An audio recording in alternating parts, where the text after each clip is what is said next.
Hey darlings, welcome to our channel to tickets. మామ, మనకి ఆ పుష్ప సినిమా క్రియేట్ చేస్తున్న రికార్డ్స్ అయితే అన్నీ తెలిసినాయి అనమాట. మనకి 10 daysలో 1200 crores కొట్టడం ఇలా బాగుందబ్బా. టీఎఫ్ఐడి పేరు తీసుకొస్తుంది పుష్ప సినిమా, అంతా ఓకే. కానీ మధ్యలో ప్రభాస్ అని ఎందుకు వస్తున్నాడు మీకు? అంటే ఇప్పుడు పాన్ ఇండియాకి ఏ సినిమా రిలీజ్ అయినా అక్కడ ప్రభాస్ అన్న నేను ఎందుకు వస్తాను అసలు? అంటే ఇప్పుడు వేరే హీరోస్ లేరా మనకి? టాలీవుడ్లో ఇంక ఏ హీరో లేడా? మన కోలీవుడ్లో కానీ ఏ హీరో లేడా? లైక్ యష్ని ఎందుకు తీసుకొస్తలేరు? మన యాక్టర్ యశ్ కూడా మన 1200 కోట్లు కొట్టిండి కేజీఎఫ్తోని. వీళ్ళందరినీ ఇచ్చిపెట్టి ప్రభాస్ అన్న వెంటనే ఎందుకు పడ్డారు? ఎందుకంటే ప్రభాస్ అన్న క్రియేట్ చేసిన రికార్డ్ అట్లాంటిది. ప్రభాస్ అన్నతోని కంపారిజన్ చేయండి అబ్బా. కానీ ప్రభాస్ అన్ననే దాటేసి వెళ్తాం తొక్కేస్తాం అన్నట్టు ట్రోల్స్ చేయడం కరెక్ట్ కాదు. సో దానికి సంబంధించిందే ఈ వీడియో అనమాట. క్లియర్గా ఎక్స్ప్లెయిన్ చేద్దాం. ఇక్కడ నేను అల్లు అర్జున్ ఫ్యాన్స్ కానీ ప్రభాస్ ఫ్యాన్స్ని హర్ట్ చేయాలని చెప్పి ఈ వీడియో అయితే చేయట్లేదు. జస్ట్ తెలుసుకోండి అంతే. జస్ట్ మీ నాలెడ్జ్ పర్పస్ కోసం వీడియో చేస్తున్నా. వాట్ ఈస్ వాట్ అనేది అంతే. సో దానికి సంబంధించింది వీడియోని వీడియో లెక్క చూడండి. పర్సనల్గా అయితే అస్సలు తీసుకోవద్దు. సో ఇంకా లేట్ చేయకుండా వీడియోలోకి అయితే వెళ్ళిపోదాం.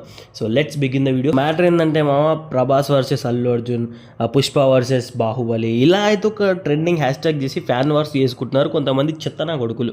ఫస్ట్ వాళ్ళకైతే పులి స్టాప్ పెట్టాలన్నమాట. అసలు ఎందుకు ఫ్యాన్ వార్స్ చేస్తున్నారో కూడా నాకు అర్థం కావట్లేదు. సబ్జెక్ట్ వేరు, బాహుబలి సబ్జెక్ట్ వేరు, పుష్ప సబ్జెక్ట్ వేరు. బాహుబలి టికెట్ ప్రైస్ వేరు, పుష్ప టికెట్ ప్రైస్ వేరు.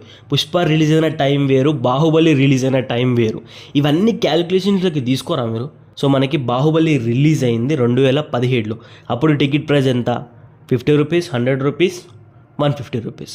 ఆ టికెట్ ప్రైస్తో 1800 కోట్లు కొట్టిండు. ఓకే. సో ఇప్పుడు పుష్ప సినిమాకి అదే టికెట్ ప్రైస్ పెట్టి సినిమాని రిలీజ్ సినిమా ఎంత కలెక్ట్ చేస్తుంది? ఇప్పుడు టికెట్ ప్రైస్ వచ్చేసి మనకు ఒక 800, 700, 650, మా సింగిల్ స్క్రీన్లో అయితే 300 పెట్టి దాన్ని దాటేస్తున్నాం, బాహుబలిని రికార్డు లేపేస్తున్నాం. అంటే బాహుబలి రిలీజ్ టైం వచ్చేసి 2017. ఆ టైంలో ఆ టికెట్ ప్రైస్తో అంత హైప్లో డే 1 కలెక్షన్సే 217 crores వచ్చినాయి. ఫస్ట్ డే కలెక్షన్స్ ఏ హీరోకి టీఎఫ్ఐలో అంతవరకు ఏ హీరో సాధించాలని రికార్డ్ అది. సో అట్లాంటిది ప్రభాస్ అన్న సాధించిండు. అండ్ బాహుబలి 1800 crores కొట్టింది. అండ్ ఇంకొక విషయం కూడా వస్తుంది మీకు ఇక్కడ కొంతమందికి, మరి దంగల్ సినిమా ఉంది కదా బ్రో, అంతకన్నా ఎక్కువనే కొట్టింది అని చెప్పి. సో దంగల్ సినిమా కూడా మనకి ఇండియాలో కలెక్ట్ చేసింది అంత కాదనమాట.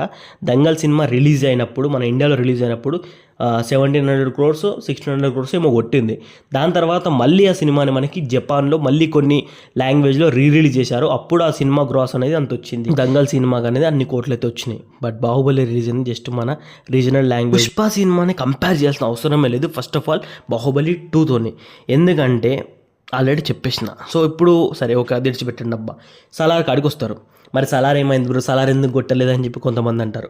అరే సలార్ పార్ట్ 1 రానా, మరి పుష్ప పార్ట్ 1 ఎంత కొట్టింది? పుష్ప పార్ట్ 1 రిలీజ్ అయ్యి దాని మీద ఒక హైప్ ఏర్పడి దానిలో ఉన్న క్యూరియాసిటీతోని పుష్ప పార్ట్ 2 రిలీజ్ అయితే ఇంత కలెక్షన్స్ అయితే వస్తున్నాయి. ఓకేనా? సో బాహుబలి కూడా అదేంది, బాహుబలి ఫస్ట్ కొట్టింది 650 crores, దాని తర్వాతనే కదా 1800 crores వచ్చినాయి. ఇప్పుడు సలార్ పార్ట్ 2 ఉన్నది డల్లింగ్స్, మర్చిపోకండి. సలార్ పార్ట్ 2 వెనకాల రెడీగా ఉన్నదన్నమాట రికార్డ్స్ని బ్రేక్ చేయడానికి.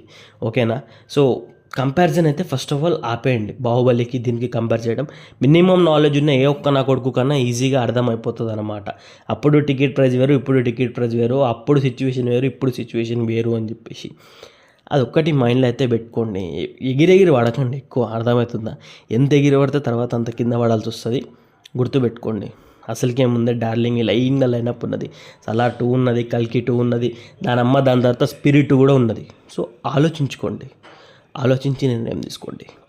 సో అంతే డార్లింగ్స్. వీడియో వచ్చేసి జస్ట్ మీకు చెప్పాలనుకున్నాను అనమాట. ఈ వీడియో వచ్చేసి కంపారిజన్ చేయడం ఆపేయండి అని చెప్పి. సో మళ్ళీ కలుద్దాం నెక్స్ట్ వీడియోలో. So thank you team 2 tickets. జై శ్రీరామ్.